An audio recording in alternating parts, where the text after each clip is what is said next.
Hi, everybody. Thanks for joining me. My name is Jim Keller. I am one of the founding partners and a technology director at a company called Eastern Standard. We are a branding and web agency based here in Philadelphia. And I thought I would start with a little background. So, full disclosure, I'm not a designer. I'm actually very much on the development side of the web design development continuum. And so, there was a period of time where I was hesitant to approach this topic because design systems are something that's usually brought forth from the sort of design side of the conversation as opposed to the developer side. Actually, real quick show of hands, I know this is Drupaldelphia, so it might be a little skewed, but how many folks are on like the development side, like programming code, that side of things? What about design, UX, everything that's not that? All right, cool. So we have a good mix, so this should go well, potentially. But so, yeah, I was very hesitant to approach this topic because it's not something that developers typically get involved in terms of how the conversation is usually had. But as our process for doing systems started to emerge, and as the conversations internally started to happen, it was clear that I brought a certain perspective here that I think is actually valuable. And it's not because I'm some genius developer, but it's actually kind of tied to my history and how I sort of, to some degree, how Eastern Standard came to be. So.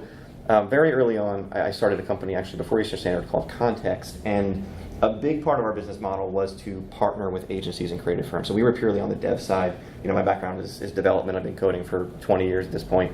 And so I got exposed to a lot of the ways in which designers were working, how they were creating designs, and this is fairly early. So this is pre-responsive. This is, kind of early days of shaping the web.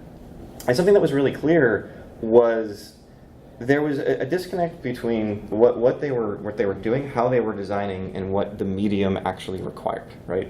And it occurred to me pretty early on that what was happening here was they were bringing a lot of print sensibilities to a different medium, which was the web. And it led to some sort of interesting approaches that I saw from designer to designer and firm to firm. So I'll give you an example of some of what I was seeing back then. So there's the first thing I used to call the calendar mock-up, because it always looked to me like one of those kitchen calendars that you hang, because it was fully rectangular, and for some reason we were like obsessed with not going below the fold, right? I don't know why we were doing that, but like nobody wanted to go below the fold, so everything ended at a certain point, right? Which didn't make a lot of sense. Another thing that was shaping up that was really consistent across the board is designers that were designing a new layout for every single page, right? So every page to page, was designed unique as if it was just a blank canvas and had nothing to do with what was designed previously. And this issue caused some static between designers and developers, and this would usually shake out in the meeting where you would sort of meet to kind of hand off the design to the developers, right? So everybody would come to that meeting with their war paint on because the designers were there thinking they were going to have to protect the integrity of their design at all costs, and the developers were there to basically say, here's all the reasons this can't work, and here's why you didn't design something that's appropriate for what we have to build, and blah, blah, blah.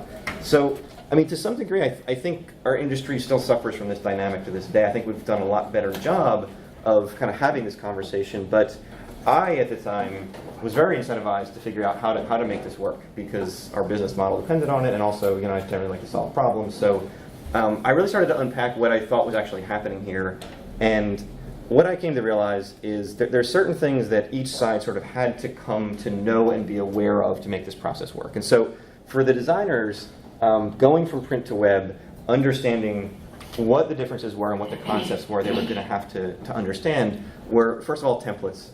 Things like not doing what I just showed there with a completely unique design for every page, like understanding the concept of a template and how the system kind of shakes out.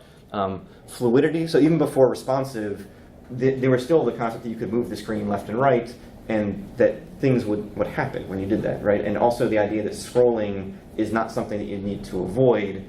It's something that is sort of baked into the medium, and so it should be accounted for. Then responsive hit, and that was actually a really big and important thing because it made the conversation about sort of applying print-based stuff much less possible to defend. Because now you've got this other medium, you've got these different device sizes, and so you've got the situation with responsive where you've got to build something that can suit other screen sizes. The other point that I'll talk about a little bit more in a few minutes is content management systems. So there's a difference between putting something in code one time to meet a design and actually making it into a CMS so that other people can craft that design without being developers. So there's sort of realities there. The other side of the conversation was for developers to understand design. So you've got these concepts that are really critical, but were often overlooked. And I think this is where designers would also often find themselves in a little bit of a trap in trying to protect the integrity of their design. So working closely with designers over the years, I've come to respect certain things that I don't think I did so much before. And they look like this. So first of all, typography. There's realities of typography and leading and spacing and things that are necessary to make a design not feel sloppy, right? Visual hierarchy, the size and weight of things on the page is usually very considered by the designer, and so it's very important to keep that in view as you're working through the design. White space and margins, same things. These are things that are all very, very considered. Image quality, cropping, and consistency. And the thing that I often tell developers is like, look, taken individually, any one of these issues, like, oh, this is 15 pixels off, or that leading is 1.2 instead of 1.1, probably doesn't seem like it's a huge deal. But when they all get cobbled together, when you've missed the mark in a tiny way on a lot of different things, over the aggregate you get a very sloppy design. So you end up with something that looks sloppy to a designer. And so these are things that kind of had to be understood by designers and developers through the course of this conversation. And I sort of kind of consolidated that into two kind of major bullet points about how this conversation needs to go. So the first thing is that designers have to respect the practical constraints of the medium they're designing for and the project at hand. The other side is developers have to recognize that aesthetic extent is critical and that the details matter, right? So this is sort of the conversation that I wanted to have. And to me, the idea of designing a system is kind of the culmination of this convergence of conversation, right? Because it encapsulates a lot of the things that we're talking about, especially the things that designers weren't necessarily aware of, but allows the design to come together in a way where the developers are going to be more likely to follow your recommendations because they see how you've laid this out with respect for the medium and the project. So before I get into the specifics about kind of how to think about systems and where I see people kind of failing to align properly with design and dev, I think it's good to talk about like why we should care about systems at all. The first one is that design and function are intrinsically linked, and I'm going to skip that for 1 second because I'm actually going to come back to that in 1 minute. But scale and longevity, I mean, the ability to avoid the trap of this wasn't effectively designed to scale, and so at some point you or your client are in checkmate, and the only option that you have is to completely redesign or rebuild. Right? That's something that we see all the time, and designing to a system can help prevent that. Consistency of user experience, which I think is something that pretty much everybody is aligned to at this point, that you shouldn't change the UX on somebody, moment to moment through the site. CMS implementation, I mentioned this before, and this is a big one because one of the things that sometimes happens is, especially if you've got a designer who's like fairly crafty with code, they might look at something and say, look, this just isn't that hard to do. And they might be right if they're talking about just HTML and CSS and JavaScript, but is it hard to do in a way where I'm going to build it as a component into a CMS that the client is going to have control over, and in a way that's going to let them put in their own content and kind of muck with this thing in a way that you might not have intended? Like, those are two very different conversations. So the difference between CMS implementation and just putting things on the screen I don't think can be overstated. I would say a majority of our work is taking those designs and building the behavioral, CSS, JavaScript into a framework that the client can work with. That's a big part of the big lift of what we do. And then practical project considerations. There's a reality of, I always say that if you're building to a system, and generally speaking, even with software, as you work on the project, things should not get harder and more complicated. They should get easier and less complicated, even if it evolves. Even if the project evolves, you should have a strong base layer to the project that allows you to do things easier later. So those are some examples of why we should bother. But there's one I really want to focus on here in a minute. But before I do, for the designers too, there's a point that I want to make here, which is your design will ultimately end up as some kind of system. And what I mean by that is that the developer is forced to move the design into some kind of like considered structure, whether it's a CMS or an application build out or whatever. So the question becomes how much of a say you had in how that design comes together. So it's important to think about the system from day one for that reason, because it's going to be a system. The question is how much you had involved in that. So I want to come back to this point about design and functionality are intrinsically linked. and that they're not separate concerns that should be addressed in isolation. So what I mean by that is that I think sometimes we fall into the trap of thinking that the designer is operating in a space of kind of like abstract, constraintless space, and they're going to bring a concept into the world, and it's sort of completely open to their creativity what they want to do.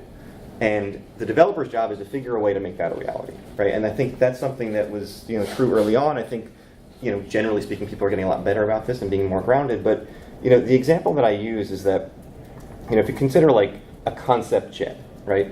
You can put to page any kind of jet you want to draw, right? And you can make it look however you want, and you can make the wings as long as you want, and you can make it as wide as you want. But there's a reality to the fact that at some point you're constrained by the realities of lift and thrust, right? There's truth to physics that you have to be accounting for. So when you go to make the design, it's better if you consider those up front and formulate your design around the fact that this is a truth that you're going to have to face. Now, the one qualifier that I'll make here is that there are times where you're going to want to innovate. And so you don't want to be bounded by, the developers only want to do the minimum possible amount of work. That's not the conversation that I'm having, but it's about being practical. And what I mean is you could design a jet exactly a certain way and say, no, this is exactly how long I want the wings to be, and this is exactly where I want the engines to be and all that stuff. But somebody in the engineering team might come and say, that's fine, but I need 5 years on a research team to make this happen. And if that's not practical, then your design isn't really meeting the constraints of the project. So, that's to me where this sort of thinking about systems up front makes a lot of sense and can help that conversation between designers and devs happen more meaningfully, and avoid a lot of the traps that you've probably run into. So what I want to talk about today is, this is not a presentation where I'm going to show you how to use Sketch and put a design system together. So there's a ton of information out there about that and sort of how to do that. But what I wanted to do, because we went through this process of trying to create this convergence at our own company. And the situation that I often found myself in was I'd be presented with a design, and they would say, look, it's a system. And I'd say, this isn't a system. And there was sort of this constant, and I'm seeing Brian back there laughing. Brian was a big part of this process. They'd say, but it's such a system, man. It's such a system. And I'd say, I don't see a system, right? Why did we end up there time and time again, right? Where I wasn't seeing a system, and they thought they were designed to a system, and it wasn't working. So I'm going to sort of unpack why that was, in the hopes that it can help you have these conversations better and understand where that disconnect happens and how you can work around it. The first thing I want to touch on is, so a lot of people talk about atomic design, and I'm a big fan, and nothing here that no ideas that I'm going to put forth or that I have are contrary to atomic design. But there's a really important part of the conversation around atomic design that actually came out when I was kind of pre-gaming this presentation with some people from our internal design team. Because what happens is they feel like, again, they followed atomic design best practices, and they think they're doing this Lego block thing. Like, you probably heard this analogy where when you're doing a system, you want to create Lego blocks, and you want your system to be created out of these Lego blocks. And what I found was actually happening is even folks who were committed to using atomic design to build their design system were focusing too much at the most granular level. So instead of blocks, what they had looked more like this. So you would design your inputs and your buttons and your drop downs really systematically, and they'd be very consistent, right? But the problem is that there are just too many permutations from there of how those tiny components go together to actually build the system. And so a lot of what I'm going to talk about today is like one level above this. So in atomic design, it would be like maybe molecules as opposed to atoms. Because what I found is that, yes, you've built this system out of atoms, but you have run away with yourself in terms of how many different combinations of those atoms you've actually created. And so, to me, the system has sort of fallen apart. So that's just a quick note about atomic design that came up in terms of how people think about it. And what you'll see, is that a lot of what I talk about happens more at what I would call the component level, but I think it would be more of a molecule level. I think the first major thing that became clear to me as we were having this conversation is that the designers, I think, we were misaligned on, is that maintaining a visual language is not the same as designing to a system. And I think this was a big sticking point because the designers, pretty much any self-respecting designer is going to design something that they feel is brand consistent, right? That they feel is not just scattered to the wind, moment to moment. And so there was a lot of this question of like, well, I've done this level of consistency. Why do you think it's not a system? And I'm going to give you an example here of a site that I pulled just randomly looking at this for examples for this presentation. I just started scouring the web, and I was easily able to come up with examples of what I'm talking about. The one qualifier I'll make is that this is not about being critical. This is not work that I don't think anybody in this room had anything to do with, but just as a qualifier, whenever I present work as an example of what not to do, I don't want to do it in a purely critical fashion because I don't know any of the constraints about what this designer or developer were working under, and so it's just an example. It's not a criticism because for all you know, they had the world's craziest CEO being like, make every page different, everything should be different, and so I don't want to be ultra critical. I just want to present it as an example. So I'll qualify that on the off chance that somebody here worked on it especially. But so I came across, again, just searching, the Duke Admissions website, and I'm just going to fly through this real quick and then kind of come back to some specifics. So got some pages here, this is academic value page, right? And as you go through, it's not wildly inconsistent page to page, right? But there are things here that really bother me. Just giving you a sample, and I'm going to dig in deep to some of the details here. So when I look at this, and I started digging in, I thought, okay, why is it not a system, right? Why do I see not a system even though there's visual consistency to those layouts? And the reason is because over and over again, they use different visual treatments for components that serve the exact same purpose. And what I mean by that is something like this. So these look pretty visually consistent, but for any of the devs in the room who know about translating designs into a CMS, you'll start to pick apart some fairly significant issues here. So these both have an image, right? Big background image and some kind of texture. We can let's assume the texture. Oh my goodness. Let's assume the texture is part of the background. I think that was my fault. I think I had stopped. All right, we're good. But we've got here. I'm gonna point here. I'm gonna get real interactive. So we've got this title, right? This one has a subtitle. Okay, maybe that could be optional. But then we've got this giant kind of 200 thing here. We've got a subscript text above this little guy, which again, super easy in CSS, right? But in your CMS, you're going to be like, oh, do you want to offset the text -5 pixels to go under a superscript? It starts to get kind of hairy. And then we've got this little caption here. Okay, no problem. But then down here it's over here, right? So, and it's also a completely different text style. So for me, I see an abundance of inconsistency here. These don't even look the same to me for these reasons, even though I think as a designer you might say I don't get it, right? So we've got two that are even closer, right? Even closer, and yet here we are with the same problems. Why is this caption over here instead of over there? The text size is different. You got the subtitle thing going on, and so I start to unpack what I see as major differences in implementation. Same thing here. So we've got these sort of headshot situation here, and to me, what's happening is they're thinking about this wrong, and I'm going to get into that in a minute, but they're both showing headshots with a name and a title. But for whatever reason, they've designed them completely differently, right? And I'll talk about what to do here in a little bit of a different way in a minute, but I just want to give these examples. So you've got these avatars expressed in different ways. And then you've got this situation. So these metric blocks, right? These appear throughout the site, and they look exactly like that. But then all of a sudden, we've got this guy down here. It's doing the same thing, but it's designed differently, right? So you're introducing permutations into the system for reasons that may or may not be valid. And then there's this one, which people really used to hate me for because they'd be like, no, Jim, these are the same, except for the background color. I'm like, no, they're not the same. You've got 3 across, you've got a different crop. I think the differences in size are actually my scaling, but I think that the space in between is a little different. You've got 3 instead of 2, so things are different here. And the reason that this is because they're designing for context, not for function, right? So the rule that I have is design for function, not for context. And what I mean is, in this block, when they were thinking about this, probably the way this was thought of was, I'm going to sit and design the attitude of a champion block. Then I'm going to go down here and design the bring your best block. The way I would think about this is that's context, not function. The function here is we've got avatars of headshots with a name and a title and some optional heading text, subtext, right? So you think about it at a more abstract layer and not designed for this particular instance in which it appears. This is one of the things that I think was happening a lot with repeated elements that when we were designing for where they existed in the layout and not abstracting them to what their actual function and utility are.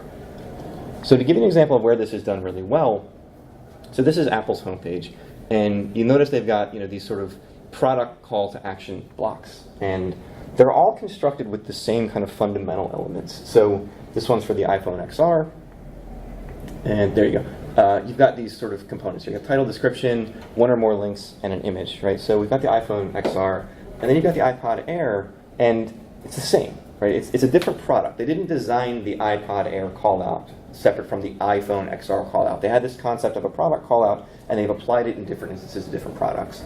Even where they've chosen to introduce some variation, it still follows a very similar model. So this is where there's sort of two next to each other, but you've still got this product image, title, subtitle, and then one or more links. So they're doing a really good job at taking the abstracted concept of what this thing does and applying it to different instances. So another example of just like a messy place, and again, this is random Googling. So this is AstraZeneca's website. And I landed here and I thought, okay, I can identify like at least 5 or 6 different examples of what are basically call to action blocks on this page. The point that I'll make about this is like, this to me, if you decide this is what you want to do, I'm not going to tell you you should never do this, but it's not a system. And you're going to incur the costs of not having designed to a system if you decide to make 5 different callouts for reasons that I think are probably not justifiable, at least in this instance. And I'm not saying that you have to have everything be just plain vanilla all the time, and I'll talk about variation in a minute, but I don't think the user is being serviced necessarily by having these different calls to action blocks, because they serve the same purpose. And as a designer, if you decided you just wanted more visual interest, you're sort of designing for you and not for the user at that point. So if you do go this direction and you say, look, and again, maybe you've got the CEO of AstraZeneca is like, I want the page to be a smorgasbord of random stuff that people don't know where to click. If that's a constraint you have, that's okay, but presenting it as a system is where you're going to have that static when it goes into implementation, because for implementing something like this, what ends up happening is you get zero economies of scale both in implementation and in QA. Like in that example that I showed toward the beginning where every page was designed differently, that was actually a rescue project that we were brought into. The design had already been done. It wasn't something we designed. But when I told the client the price, they were kind of just blown out the door, because they were like, how can it be that much? And I said, well, look, in a normal project, right, when we design a landing page and we implement a landing page, the next time we go to do that, it's almost no effort because it's the same. On your site, the way the designs are laid out, we get nothing from having done the last landing page when we go to do the next one. And that has ramifications for implementation time, for cost, and also for QA time, because rather than QAing one element, you're QAing a whole bunch. So I think it's important to just think of that and be mindful. And again, I'll talk about variation now, because I don't want you to get the sense that what I'm saying is all of your sites have to be boring and everything has to be identical all the time. So let's talk about variation a little bit. So again, going back to the iPhone Apple example here, we've got this title, description, one or more links, learn more by an image, right? And then they've got this other guy that shows up. It's different, right? But it still has the same fundamental things. So realistically, you could say, well, why wouldn't they just use the other one? And the reason could be, it's a totally valid use case to say, I just thought it was looking boring. Like, that's valid for you to say, that I just wanted to introduce variation. It's about how you introduce it, and how often and how much of it you do that drives how complicated your system's going to be. The way to think about it is you have to be considered when you're introducing variation. You have to have a reason to do it. And it can get out of control very quickly, because if you think about it, so be smart and consider when introducing variation. If everything's an exception, again, if you're designing to that context, then you don't have a system. And the way to think about this is if you've got 6 Lego bricks, right? There are 900 million possible unique structures you can make out of 6 Lego bricks. So when you introduce something new into the system, you should ask yourself whether or not there's a strong enough value proposition to introduce it. And again, it can be, I thought it was looking boring, I want 2 of these, but 2 is fine, maybe 3, 5, 7, you're getting out of control, and you're not really designing to a system at all. So the way that I think about kind of breaking this down and entering into what it is you're actually doing when you're designing, when you're putting things on the screen, is designing for these three things. So purpose, needs, and priority. If you have more than one component that has the same purpose, needs, and priority, and I'll give you an example in a minute, you have to question yourself, because you shouldn't be consistently adding to your system just randomly. Every time you go to put something new, you have a new use case, you go to put something on the page, you should be revisiting your system and asking yourself, do I have something that can already do this, or can I make a slight variation on something I've already got in order to suit this new use case? So give you an example of where I think about like purpose, needs, and priority. So an example you're all familiar with is, the Google search interface. Like, why is this on the screen? Well, the purpose of this thing is that someone can type in keywords and get search results. Like, that's why it exists on the screen in the first place. What does it need to have? It needs to have, a text box and a button to search. There's also this "I'm feeling lucky" button, right? And I would totally argue whether or not it needs that. But this is where, again, the conversation about what it needs doesn't have to be in a developer engineering vacuum. Because somebody could say, look, the "I'm feeling lucky" button has been there from day one. It's a big part of our brand, and we want to make sure that it stays there. That's why it needs to be there, and that's okay. As long as you're thinking about why it's there, and you're coming up with reasons and not just kind of throwing things on the design to sort of fill space, that's all right. So again, it doesn't always have to be an engineering reason necessarily that it has to be there. So thinking about what it needs to have. And when I think about priority, I'm not really talking about visual hierarchy necessarily, like the sort of size and relationship of things on the screen. I'm really thinking about throughout the interaction, what are the most critical parts of the component that you're building. So for the search interface, at this level, the priority is going to be the keyword box and the search button. When I actually go ahead and I click through, this component is still on the screen, but my priority is shifted. My priority is now the results. So thinking about why this interaction is set up this way, you still got this component, you got these search results, but the priority has changed through an interaction. So that's how you sort of think about the component not just as a static sort of frame on the layout, but something that is actually going to evolve as you kind of interact with it, or as a user interacts with it. Another really, really critical point that I want to make is that naming is super critical. You have to give everything a name all the time. And I'm going to give you an anecdote here that actually comes from Brazilian Jiu-Jitsu. So I don't know if anybody in here is familiar with Brazilian Jiu-Jitsu. I can't go an hour without talking about Brazilian Jiu-Jitsu, so if you know me, you know that's the case. But there's an interesting point. So Brazilian Jiu-Jitsu is separated from traditional martial arts in that it is a purely grappling system. The idea is to get to the ground, right? This gentleman on the bottom is absolutely winning right now. You can see by the pain look on this guy's face and the fact that he's actually in the process of tapping out. So it's a system of just systematic grappling moves to get to a point where the other person's completely immobilized, right? And there's so many permutations of moves and so many different combinations, so many situations that you find yourself in, that the combinations that you might end up doing are nearly endless. And I was watching a documentary recently where they were speaking to a guy named Eddie Bravo. Eddie Bravo is very well known in the jiu-jitsu community. He created his own system called 10th Planet Jiu-Jitsu.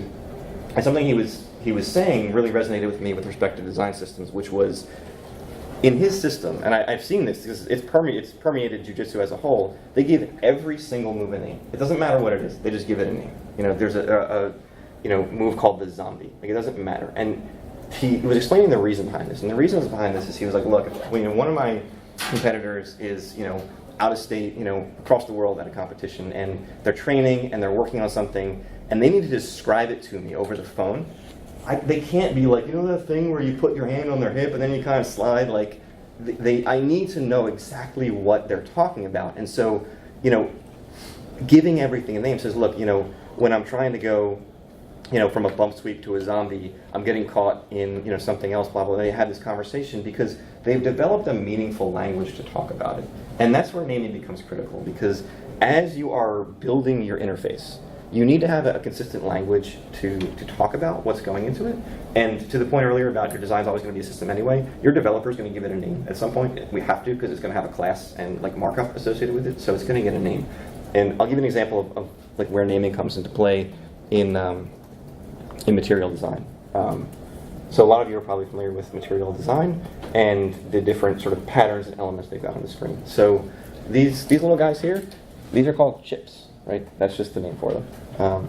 this is called a snack bar. So it doesn't matter what the name is.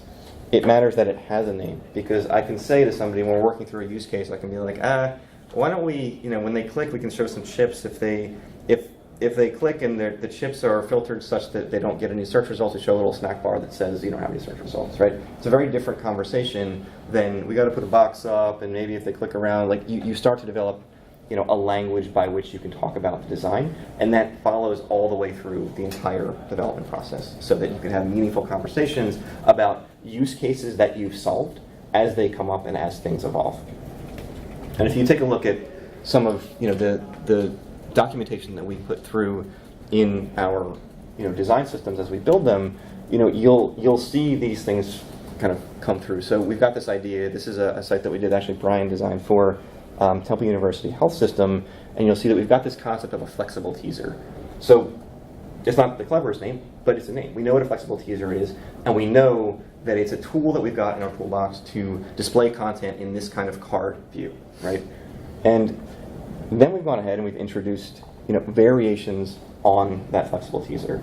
And this is where I just want to reiterate again, the idea is not you have to use the exact same thing all the time. There are different iterations or instantiations of the flexible teaser that are used for specific use cases, but we keep as many elements as possible in place when we're creating these variations, so that we're not creating a spidery system that we can't keep in view as the project moves forward, as things scale, as things get bigger. So having a sense of what the components are called and why the different iterations and sort of variations of them exist is super critical as you put together your design documentation.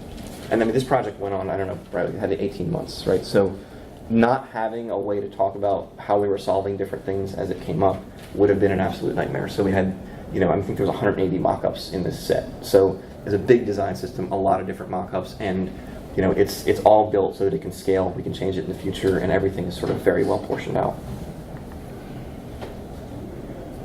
I think I've covered that. I got ahead of myself there.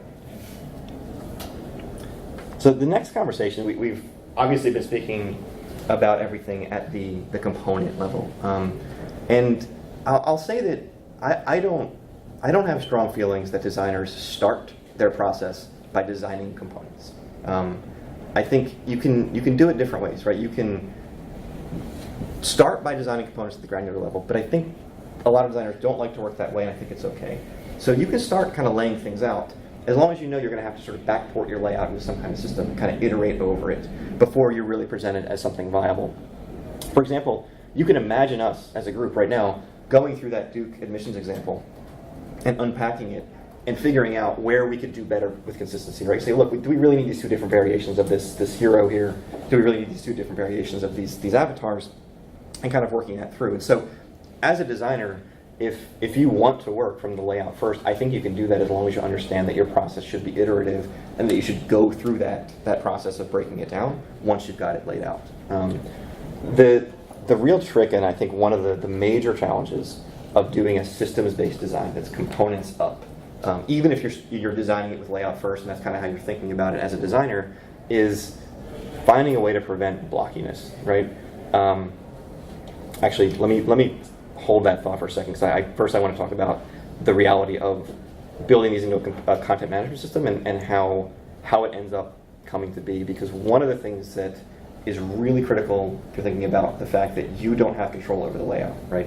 So you don't have control over the layout, the client has control over the layout because you're building this into a CMS.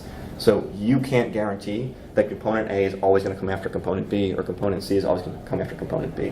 And so you have to be accounting for how these things actually get laid out on the page in different combinations. So this is an example. Actually, Brian worked on this one too.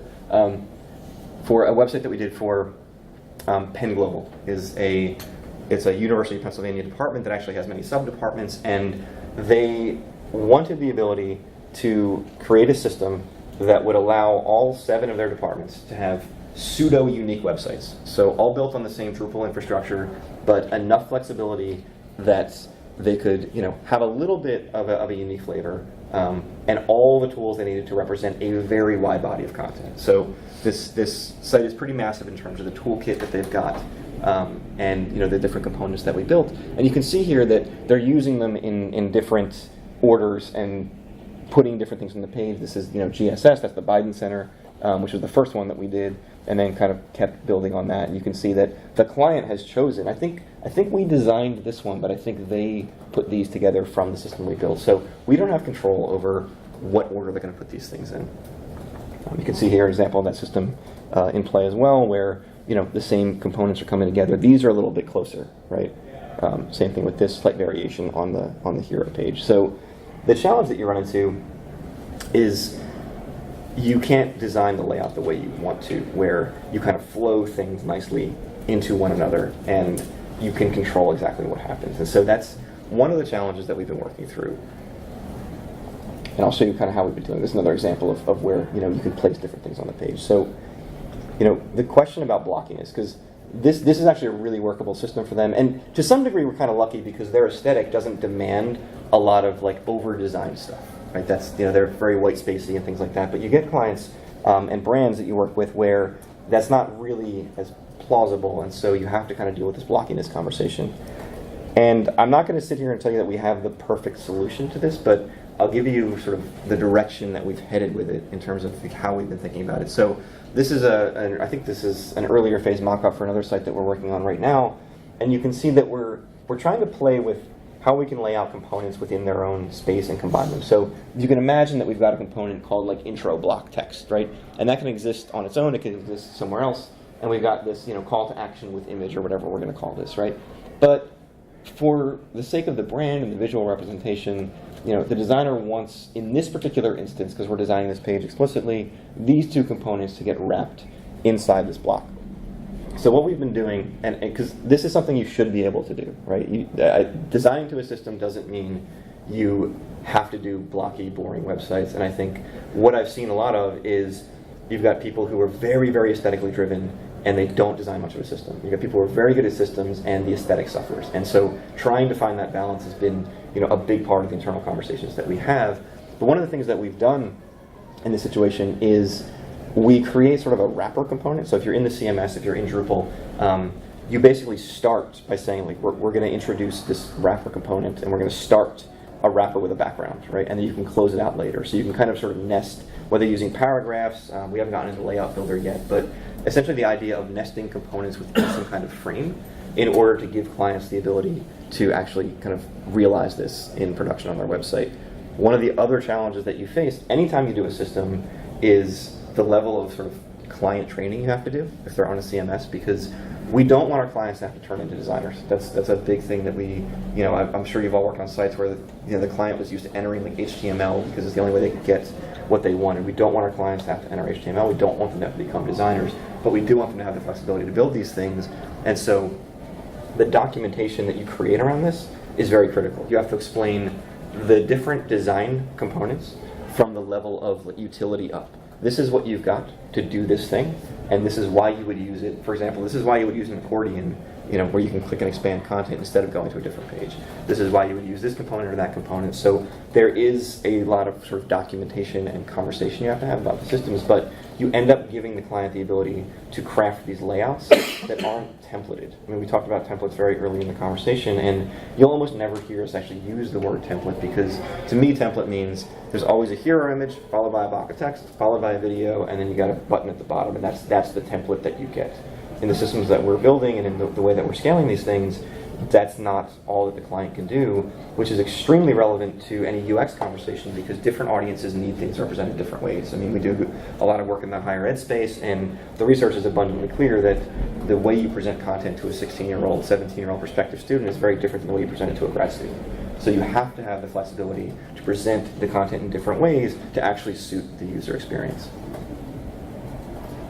So I'll close out here by talking about governance. This is last time I gave this presentation, a lot of the questions focused around how do you keep this from falling apart, right? Especially if you've got a project where you put a system in place and the project may continue. Like we have projects with clients that have been, we've been building on their system for years at this point, kind of backporting things and trying to keep it in check. So the answer that I always give when people ask about how do you maintain the integrity of the system as conversations evolve or as needs evolve and change, as they should and they can. So if you've built a really strong system for your client we've had this happen where they do a rebranding, right? They want to apply their new design.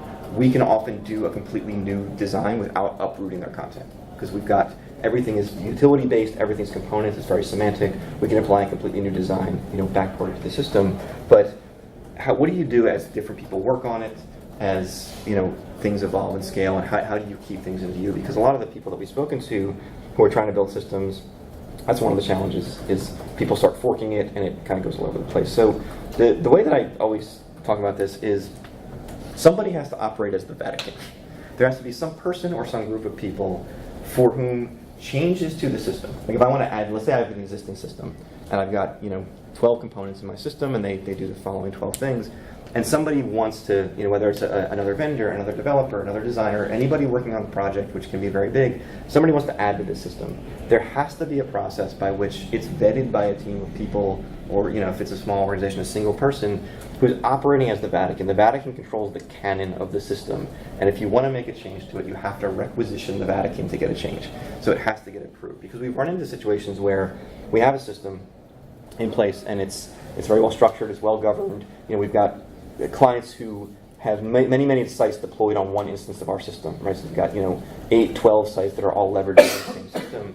If somebody wants to make a change, they check out the GitHub repo and they basically just create a new repo and they start working on the components, the existing theme, whatever it is. And so now we've got this problem where we've got a forked version of the system and we have no idea what's happening, why decisions were made. We've got people adding components that we've actually got a use case for already. So when you're thinking about governance, one of the first things that you have to set out is who is going to operate in that conversational mode of saying, we are the ones that decide whether something is going to make it through. And there's sort of 3 categories of things that can come up as you evolve the system that you have to think about. So the one is a change to the existing system that needs to be backported or applied. And this is what I was talking about with if they're rebranding, right? Say you've got 12 sites deployed or whatever applications on your system, and you've got a rebranding. So now you've got to go back, and the ideal situation is that you change your system and you deploy it out, and all of those sites automatically just upgraded. We've actually done this before. We've iteratively made changes to the design,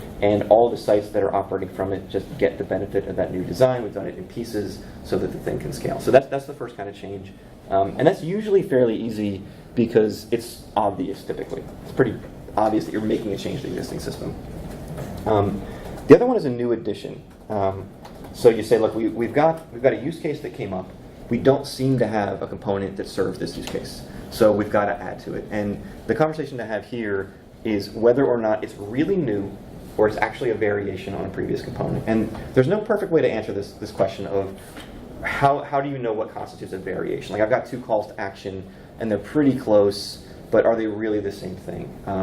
And I think it comes down to just honestly conversation about how different it really is, how many of these you expect to have in the future, how complicated is the administration as it is, because sometimes we'll have components where you can choose, do you want this version or that version?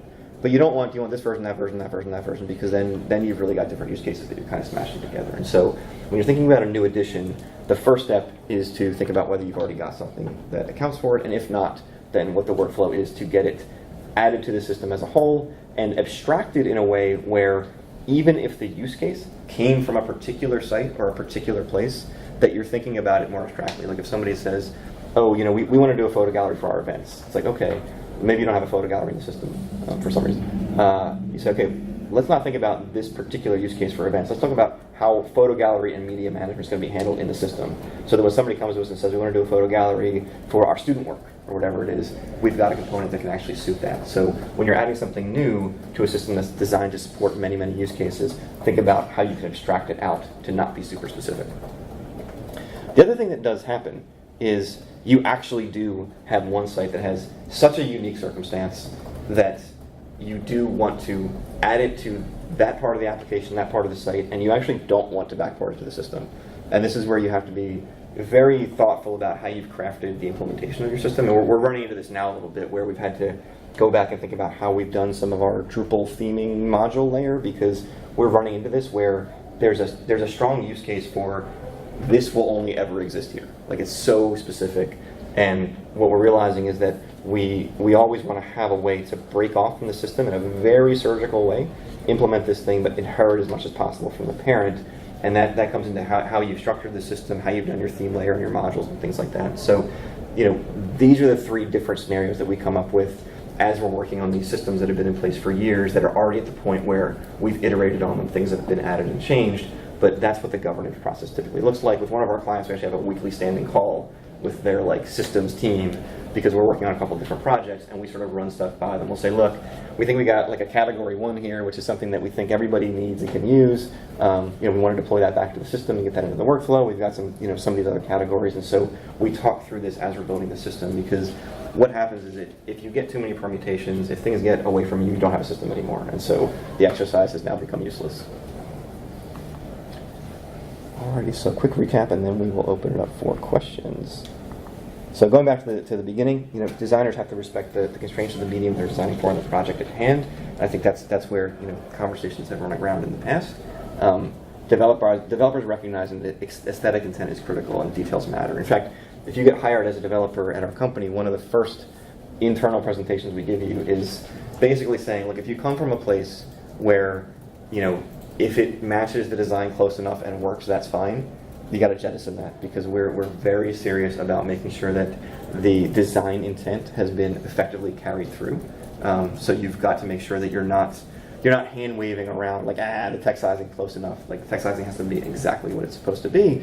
And the flip side of that is that we rely on our designers to make smart decisions too. And I always tell people, if you're going to be crafting mock-ups where you're going to be a real stickler about how they come to pass, don't give the designer a mock-up where you've accidentally sort of been sloppy about whether or not something aligns properly, or you change the text size here and there, because the better job you do at saying, look, I've been very considerate about this, the easier time you have of saying, I expect you to be considerate about it. And so that's something that always has to be kept in mind as you're working through the aesthetic intent, and building from a system from the start with both teams collaborating and understanding what each other's world looks like makes a lot of difference in how these things come together. All right, a couple of other bullet points here. So this one is huge for me. Designing for function, not context, is just thinking about things in abstract rather than instantiated way. So this goes back to not designing the call to action for this product, but designing a call to action for products, and then thinking about how that filters down and into other use cases for different products. So thinking in terms of purpose, needs, and priority as you sort of build out your system, being mindful about too much variation. And again, there's not an easy answer to say, this is what too much variation looks like, but you can start to get a sense of what you expect the project scale to be, and whether you're overthinking things a little bit too much, whether you can repurpose other aspects of the system as you encounter different use cases. So yeah, there's not really a direct answer, but you should be very considerate about how you introduce variation. Naming is critical. Give everything a name. Doesn't matter what the name is, but you have to have a consistent language to speak about. And then remember to structure your layouts so that they can support the components in any order as opposed to a specific order, and be mindful of the fact that you're not going to have control over that, and that's something you have to figure out how to design around. So I think we have a little bit of time here. If anybody has questions they would like to ask, I've got to check time here. Yeah, I think we're pretty good. How do you usually get through who's got the best recipe for chili, which is made in developers, designers, and the corporate market, and that wants the site to look a certain way? So that's a question that actually has come up a lot. It's a conversation where I think, and this goes globally outside of even just how do you handle developer, designer, marketing conversations, which is it's being honest and respectful about constraints people have. The point being made about, for example, if somebody says, look, I want it to look a certain way, kind of to my point from earlier, that's fine. Just be aware that this is what you're signing up for, right?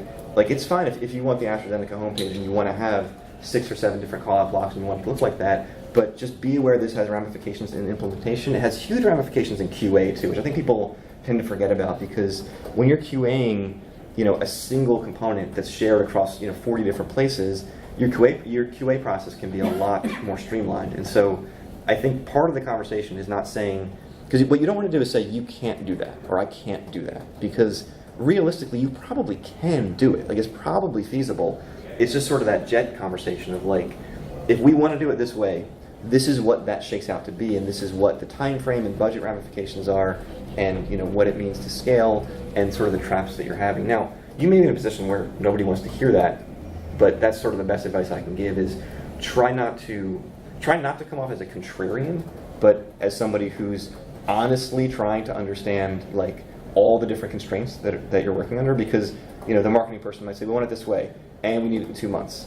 And I think the immediate reaction is to be sort of very defensive, but I think being more conversational about that is like, look, here's where this shakes out in practice, and here's how we can have this conversation. Here's the constraints that I have as a developer. Here's the constraints the platform has or doesn't, and kind of shifting the conversation so that everybody's understanding constraints. Because you've got to also keep in mind that like the marketing manager, the person who, they're just so crazy with their requirements, they might have somebody else that's coming down on them for a particular reason too. So there's got to be that sort of shared understanding. And if you're in a position where like no amount of conversation can reach shared understanding, there's more fundamental problems there that probably have to warrant a different presentation altogether.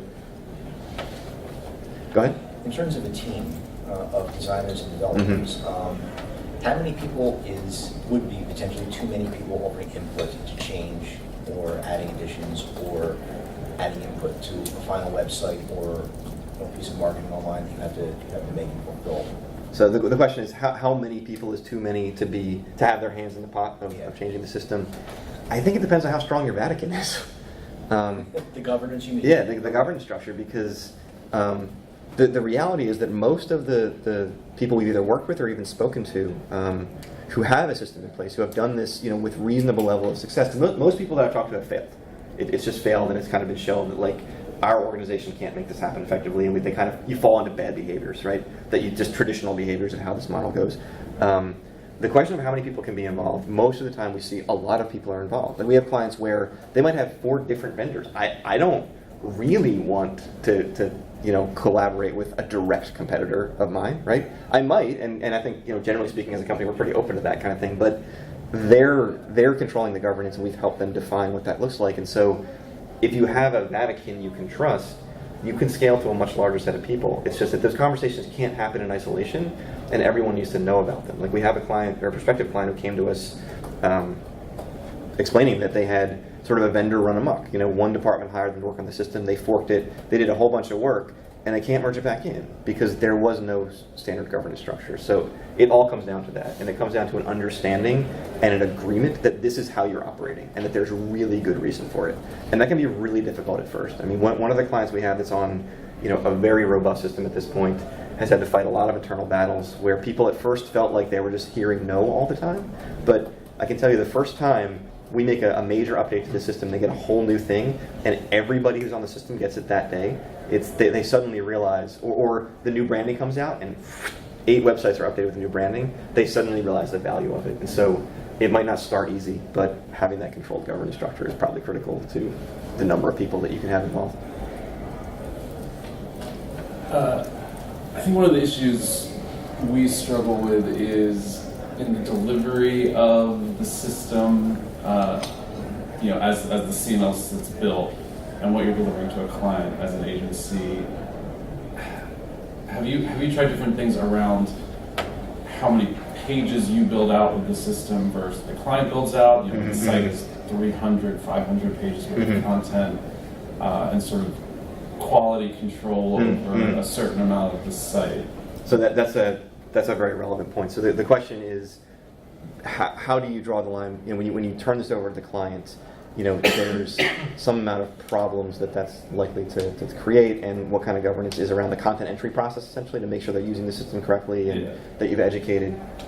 So what we typically will do is we educate the client, like, this is how we work. And this conversation is getting a lot easier because the way I always spin it is, let me guess how your current website works. You've got 4 templates and they don't do one, and every page looks the same, and you can't really count for stuff, and so you started trying to find crazy hacks to do all the things you want. And everybody's like, yes, that's exactly the situation we're in. And so I'm able to say, look, this is why we're doing it this way, right? We can change the conversation here, we can give you more flexibility, but it does come at the cost of, I wouldn't necessarily say more complexity, it's really just more flexibility, and therefore more understanding from your part. So when we do the handoff, they know that's how we're working.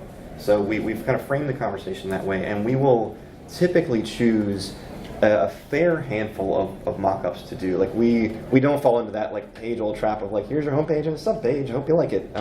We will pick every key page that we think is necessary, that's got a unique layout, and then we'll do a subset of other pages to show them how things come together.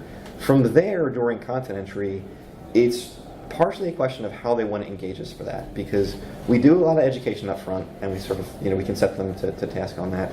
But we also, there's two things that we also do. We also do recommend that they keep us engaged as kind of an oversight committee for what they're doing. And we are also extremely clear when we're doing content migration. So this is a trap we fell into, and when we have a conversation about content migration, your old content's coming over to this new system, we split that into two pieces. We say there's the migration, and then there's what we call the content finessing. Because when you bring old content that wasn't in the system into your new system, it is not going to look good. And you're not going to be happy with it, and it's not going to work. And so if you want to do content migration, it has to be this dual-sided process where the next part of the process is, usually with a designer, for us to go through and sort of figure out some of the different use cases they've got on the old site and how they get represented, and teach them how to do it. So there is more of a lift there.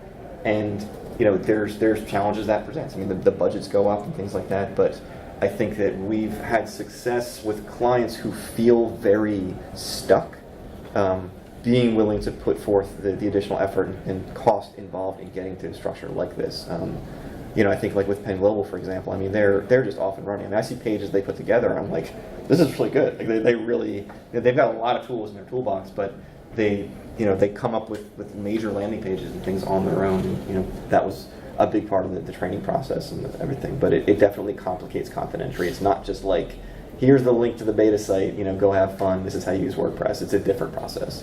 When you said, when you're providing a certain amount of representative content or design, are those visual comps or content the same? It's just visual. Yeah, that's actually a really good point to make. Is like we do everything with the system, but when we do our presentations to the clients, they're seeing layouts. Like we're not like going to the CEO or like the CMO and being like, here's your component. I hope you can visualize how this comes together. So we're doing like full-fledged visual mock-ups, and a lot of times what we'll do is pick, signature pages that we feel strongly have to be represented a certain way, and show them how we've crafted the content blocks to suit that use case. I don't know, Brian, if you have anything else. I know Brian's been through this process with us quite a few times at this point. Yeah, I think you kind of got most of it. I think the only other thing I would add is just when we're choosing the other pages to do, we look for specific pages with like unique elements on them. So if there's a page that has like a map on it, or maybe some kind of like info box that's not represented on other pages, we'll make sure that that's included somewhere. So there's at least one instance of every unique piece is represented. So. Go ahead. Kind of a general question I have been troubling. Like new style of homepage, website homepages, especially started from HTML5. Like there is a huge banner, hamburger menu, and then huge picture. Then there is an animated arrow saying that, okay, scroll down. I hate the arrow, by the way. I hate it. I think it's a terrible use case, or a terrible solution to a problem. From that design functionality and aesthetic perspective, like, what do you think about that one? Like I said, like sometimes I land on certain pages, like I have no idea what that page is about. Everything is secret. Like you have to click hamburger menu, then even menu item doesn't tell you what is that about. But it is so common all of a sudden. Right. So I do think that we're, I have strong feelings about some of the stuff you talked about, like the bouncing arrow thing. To me, that's the equivalent of like a quick links. If I see quick links on your site, I feel like you just failed at IA. That's what happened. Is you ran out of places to put important things and you failed, and so you have to have quick links. And the arrow is like, it is completely unclear. There's more stuff, so we have to have like, especially if it bounces. And I'm not going to say we've never done this. Like we've run into situations where like it has been, a solution. I just think it's a very poor solution. The question about, hiding stuff behind a menu. I think one of the hamburger menu has always been an interesting conversation to me, and I don't want to get too far derailed because I could probably do a presentation about hamburger menus. But it's one of those things where at first I was very skeptical about it, but there's a point where ubiquity comes into play. So the amount of times people see something becomes relevant. Like it was, the floppy drive. Is it still the save button in certain applications? Like, it doesn't make any sense. Nor does really the magnifying glass for search. Like, I don't have anything better, but that's just what you're used to seeing. And the hamburger to me has kind of crossed that threshold of ubiquity. And so I think it's valid to use. I'm still a big fan of tying it to the word menu. I think I do hate when it's like hidden, especially people are doing like 2 lines now. Like, it's barely existing.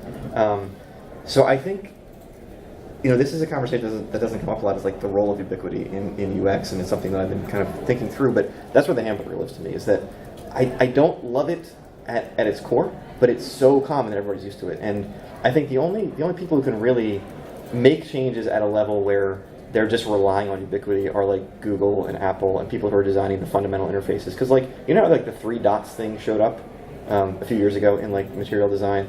Like, I don't love that either, but now I know what it is. Like, there's more stuff in the menu. I know what it is. Like, I don't think there's anything special about that component. And I think we're sort of in this weird world where we still got, folks who didn't grow up with technology and they have to use it. But then we've got people who would wonder what your problem is with a hamburger. Like, that's always where the menu is. I don't see what the problem is. And so there's a balance that we're playing there.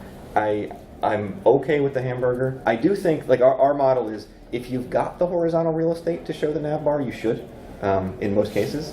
But if where you don't, the hamburger's okay. I hate the bouncing arrow. There's a couple other things I hate, but I'll put them. So, I don't know if that gives you like a direct answer to the question, but I think we're in a middle world where you can expect a certain amount of your audience to completely resonate with that kind of user experience, but a whole other set who are going to find it a little bit cumbersome. Yeah. It is bothering me that like all those elements all together becomes like creates that mystery. Right, It's not right. just hamburger, also the huge image.